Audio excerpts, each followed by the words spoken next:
So you want to go out for a sandwich after this, or like? Yeah, I was thinking a beer too. I was thinking, oh, we should totally get a beer. Yeah, that sounds like a pretty. Oh, welcome to Tech Talk Tuesday for sometime in August. It's been crazy with the pandemic trying to keep up with your days. I'm pretty sure that we're doing Tech Talk Tuesday on a Saturday today. Just kidding, we're not really. Like, I know that at least that much is true. Hope everybody's doing well. I'm Matt Ray. This is Neal, always with us. Neal Tardy, say hi, Neal. Hello. I was waiting for the hello, Neal, and I was going to be really disappointed. So we're here bringing the latest, greatest technology news, at least according to us, because we know things, and we run Technist, right? Technist Consulting, and we do IT and software things. I won't bore you with all that, but you know what? Go check us out sometime. Like maybe you have a question, maybe you need something done. We can help you. Maybe one of us can. It'll be Neal. It's going to be Neal. You said it. Yeah. So anyway, thanks for showing up, the 0 people that are watching, and we've had a bunch of subscribers added, so that's pretty exciting news. So somebody wants to watch us, just not right now. That's right. Yeah, they're like, we'll come back later. We appreciate you regardless, but I guess you know what? Let's hop right in and get to it. First up, we got this is actually exciting for me because I'm a longtime fan of Minecraft, and periodically, I feel like every maybe 3 months, I hop back on the Minecraft bandwagon, play a little bit, especially with my daughter. Like it's a lot of fun, and then I get angry about something. Typically, when I'm not paying attention, and I don't know, I fall from a height or something because I like to play it not on this creator mode because I think that's totally cheating. But this is interesting. So Minecraft Educational Edition is now available on Chromebooks, which made me puzzled. I thought, oh, wasn't it already? Apparently not. So this Educational Edition has been around since 2016, but just not available on Chromebooks. So I think that's kind of cool. Especially with obviously the pandemic, right? So you have kids, some of which are going back to school, some of which are not, some of which are going back to school half-time and doing virtual. So there's all these mixtures, and who knows, right? That could all change next week. But I love that this is a new way to completely pretend to be doing something educational while screwing around in Minecraft at school. And I just wish that I had something nearly as cool as this. Have you ever played around with this? I have played numerous hours of regular Minecraft. I have not played the Education Edition, so I'm curious to know what is actually in the Education Edition. Yeah, so they have a bunch of STEM exercises and things. So I mean, it's I've geeked out and done things really ridiculous stuff, right? So I love making redstone minecart roller coasters and things like that, right? And so using the kind of those components, as you reported, actually, I think it was last week, right, about the virtual PC kind of piece that was in there, right, with a mod. There's just a lot of cool stuff that you can do. And then you think about some of the basic kind of concepts, although very kind of rudimentary in a lot of ways, and intentionally so. You can, mix and match a lot of things. You can look at dyeing and pigmentation, right? Like DYE. And okay, well, how do I go from this to this to this? And, what is the recipe for that? So there's a lot of little exercises and quest lines like that are baked into it. So that's, I think, the big difference. Ultimately, I'm just want to be chopping down trees, right? And probably fish. I spend way too much time fishing in Minecraft, which is just ridiculous. It makes no sense. Yeah, I played Minecraft in beta, so I'm a long-time Minecraft person. Yeah, no doubt. Dude, so I have enjoyed plenty of Minecraft. So yeah, I have a couple of Raspberry Pis, and periodically I'm like, oh, I'll throw a Minecraft server up, and then something else is competing with it, and I think, oh, maybe I won't do that. And then it just, fire it right back up with an update. So, yeah, so I'm a huge fan. But I love anything that takes actual education and gaming and puts it in the classroom, and especially when no one's watching. Definitely. Well, more gaming news. Halo Infinite will no longer be a launch with the Xbox Series X. Microsoft and 343 Industries has made the decision to actually delay it to 2021, which is very sad. But they are citing the ongoing coronavirus pandemic, obviously, and with everyone shifted to working from home, they're just having a difficult time keeping up with the development cycle and where they need to be. I think this might come as a relief to some people after the demo or launch or like trailer that they did. People named Neal. Yeah, me. In that they will have some more time to hopefully figure some of this stuff out. Because graphically it wasn't anywhere near what people were expecting. And, you know, they're going so large. Maybe this will just, with the environment, maybe this will give them some time to really kind of nail in some optimization and things. So I think it's probably a good thing. I think Nintendo said at one point, like, a delayed game can be a good game, but a rushed game can like is usually a bad game or something along those lines. And so, yeah, I'm glad that they're not just going to rush this out the door, unfinished, unpolished, because I think Halo really, as a franchise, really needs a good title. And I'm hoping Infinite's that, because Halo's fan base is hungry for a very good game, because 4 and 5 we're decent, but we're lacking in some areas that longtime Halo fans have really been longing for. So I'm super anxious to see this like kind of open world, like kind of concept that kind of merges maybe somewhat of a Destiny. I feel like is going to be the feel of kind of how that works, where it's kind of on rails, but or not on rails, but it's kind of open, but that's also kind of mission driven and you know. Yeah, I think it'll be somewhat similar to ODST and storyline. Like that kind of, from what they showed, it looks like you'll have like a map and you'll be able to like mark waypoints and stuff like that. So that's the hardest part for me, is like I get lost, and and I don't even mean in Halo. I feel like if I just get lost just in general, you know, like, thank God I don't have to print out my map quest anymore to find my way around, or get my State Farm Atlas out to move around. But the whole mapping piece and getting like those worlds are increasingly complex and super cool. But like, man, for an old fart like me, it's kind of hard sometimes to figure out how am I going to get there. Oh, goodness. I know you're learning a lot about me. Yes, I am.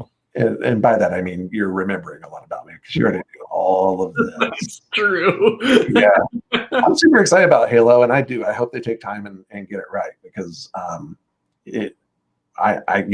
itching from Poison Ivy, but also from missing Master Chief. That's right. One of those is totally made up. In other news that doesn't involve itching, I hope, Google announced that they have some new tools that they're launching with the Meet kind of tool for students. So again, we're talking about the Voldemort in the room, which is the pandemic at all times, right? And so it really is, right? Like no one wants to talk about it. We're all tired of hearing about it. Yet it's like embedded in every conversation, because it's just that infectious. So what I think is really, really interesting is not that like they're like, oh, now you can view up to like 49 other people on one screen. I'm like, cool. I mean, I think that's funny only in so much as you might actually catch again somebody like, you know, John picking his nose, or like, you know, Jenny is, you know, actually on the toilet and forgot to turn off her video. And yes, all these embarrassing moments that find their way onto YouTube and I get a good laugh at. But what I think is super duper cool is that ability to like actually take a picture of your like several different types of algorithms and kind of written material, and get homework help. Like it actually does kind of this digitization and matching piece, so that you can throw that up and actually get some help with your homework. Again, especially in a time when it's not as easy as staying late for class potentially, or you know, getting some one-on-one time in person. I just think that's super, super, super cool. There's some other features that are coming that they were announcing, like breakout rooms, which I'm like, duh. But I do love that they're integrating Jamboard more directly in so that you can do whiteboarding. I'm like, yeah, duh, of course you're going to want to do that. Like you don't have the chalkboard anymore. Although on some of the meetings that even we've had with via Zoom, I've noticed that people have tried to like a whiteboard and they're trying to talk to it back here. Everybody's squinting. It's a terrible experience. This is, I think, their place to shine. I just wish there was actually more. Like I just wish we weren't so behind in these features. Like this feels like kind of like no duh, but I get it. Like there was no need or push for this stuff until now that Voldemort has landed. Yeah, I mean, I think this is really cool. I think it opens up a lot of possibilities for teaching because a lot of these things are going to be coming to the G Suite for Education that we talked about a while back. Yes. They'll be coming to that first. So Google's really making a push to try and help out teachers and students in this environment, which is awesome to see, particularly since Google can have some interesting practices. But yeah, I am firmly on the Google Meet team. I much more prefer it over Zoom and have for a long time. So yeah, I'm really happy to see some of this stuff coming and for them to really kind of put the pressure on Zoom to keep up, which is good because I feel like Zoom just like hasn't had a competitor really come at them and basically saying, all right, cool, here we go. And I love that. So and P.S. Zoom's not cheap. Like, can we talk about the fact it's like $13 a month, man? Like that's per person. Like if you want your own, like I get it. They've got all this free stuff, like which is cool. And don't think I haven't abused the crap out of that in my lifetime. But once you hop onto their paid stuff to do real communication, then it's salty for really. It's a pretty good. Like I'm not knocking like the video streaming and stuff like that is pretty good, right? But that's kind of it. Like there's really, there's some annotations on screen that you can do, but those are kind of a pain in the butt to use too. Maybe if I had a tablet or something that had Apple Pencil, it would be a little better. Maybe. I don't even know if it works with it. So yeah, man, I hope the crunch is on and Zoom responds primarily because I do have a paid Zoom account and I do want to see those features kind of find their way over, or maybe I should just switch. Maybe I should. Tesla may have a new competitor here coming soon. Lucid Air is apparently blowing them out of the water. And they have not released their first vehicle yet, so we will see. But their first vehicle, after testing, is coming in at 517 miles per charge, which is crazy. Like, I remember we were talking about when Tesla announced that the Model S came in at 400, and we were like, oh my God. And like, this is like miles better, like miles better. That's hilarious. I'm so good at this. Yeah, so it's really interesting. But I think that they are really kind of benefiting from Tesla kind of making or like breaking ground for them.